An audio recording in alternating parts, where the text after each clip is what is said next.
USA Today is predicting the two teams facing off in Super Bowl 54 will be Eagles and Chargers, with Phillip Rivers finally bringing the Lombardi Trophy to SoCal. Mr. Smith, do you concur? No, Chargers ain't going to no damn Super Bowl. Let's stop that.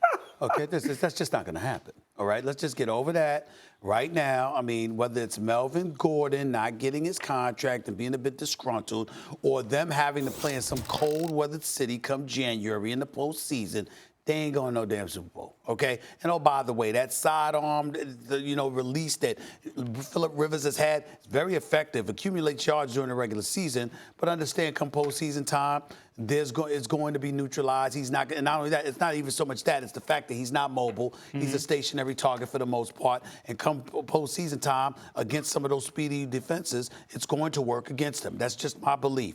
I think the Eagles have a very good chance. I think the Eagles, I know you picked the Cowboys, but I think the Eagles have a very good chance of winning the NFC East. Mm-hmm. I think Carson Wentz is under immense pressure to have something to prove, because you saw what Nick Foles did. The issue with Carson Wentz is not his game. It's his health. Now, obviously, he's got to be a little less reckless, because he's put himself in positions. I was listening to you this morning. He was absolutely right on the money. He got the ACL and then the back. You got to be more careful when you're scrambling out of the pocket, putting yourself in those positions. You might want to avoid that. But outside of that, there's no question about Carson Wentz's talent, his poise, his ability to perform under pressure, etc. He was an MVP candidate before he went down, and Nick Foles saved the day. And Nick Foles ain't better than Carson Wentz. So I'm here to tell you something right now. I'm looking at several teams in the NFC in terms of New Orleans, Atlanta, can't ignore that. Never sleep on Russell Wilson in Seattle. The Dallas Cowboys deserve our respect because I think their defense is big time. Name of the whole Aaron league. Rodgers. Yeah, well, I was about to say, are you going to give me a pick? But I'm telling you, I believe the Eagles have a better chance of coming out of the NFC than the Chargers coming out of the AFC. I'll agree with that. The Eagles have a better chance. Stephen A. makes a good point. There are a lot of teams out there that can win and play for a Super Bowl. Out of the AFC, wow.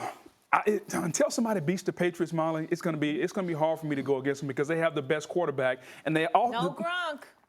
It doesn't matter. They've also proven that they can do the one thing that a lot of coaches have trouble doing. They can win in multiple ways, okay? The season is ebbs and flows. It's going to change over and over. You have to win some games 13-3. You got to be able to win some games 31-30. They've proven they can do that.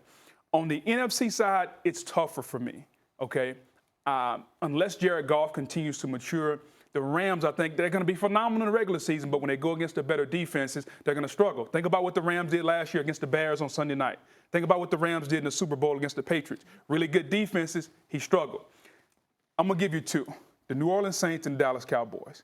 I think when you look at them top to bottom, collectively, offensively, defensively, how they play, the style, where they play, where their home games could potentially be inside the domes, how they're going to match up against their own divisions, I think one of those two teams. So I would probably take the Patriots against either the Cowboys or the Saints.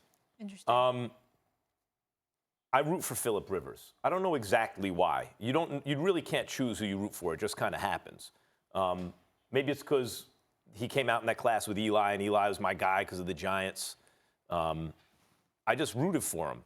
And I still do. And I thought the Chargers were going to make it to the Super Bowl last year. But I have to say, I thought he did choke in the AFC, in the game at Foxborough. I know he's just getting outplayed and everything, but they rolled over. They were non-competitive. And when you're the quarterback of an excellent team, both sides of the ball, too many times he's come up short in those big moments. So I disagree with the Chargers pick. I'm sad to say. I'm still rooting for him. But based on the evidence, I don't think he's going to get it done when it matters most. It's one of the reasons I think he's the quarterback facing the most pressure. Mm-hmm. The Eagles, I agree, are a very good pick.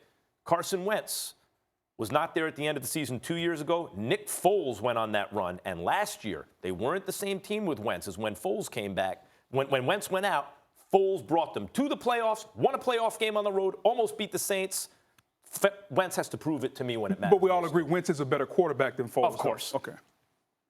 All right, we shall see. That'll do it for today, everybody. Absolutely. One thing that I found interesting, though, you Cowboys. Molly, here's the thing about it, and I know this kind of irks my guy across the table. The Cowboys' defense last year was really, really good. Dak Prescott, Ezekiel Elliott, I think are going to be dynamite, especially if you pay Zeke. Thanks for watching ESPN on YouTube. For more sports, highlights, and analysis, be sure to download the ESPN app. And for live streaming sports and premium content, subscribe to ESPN Plus right now.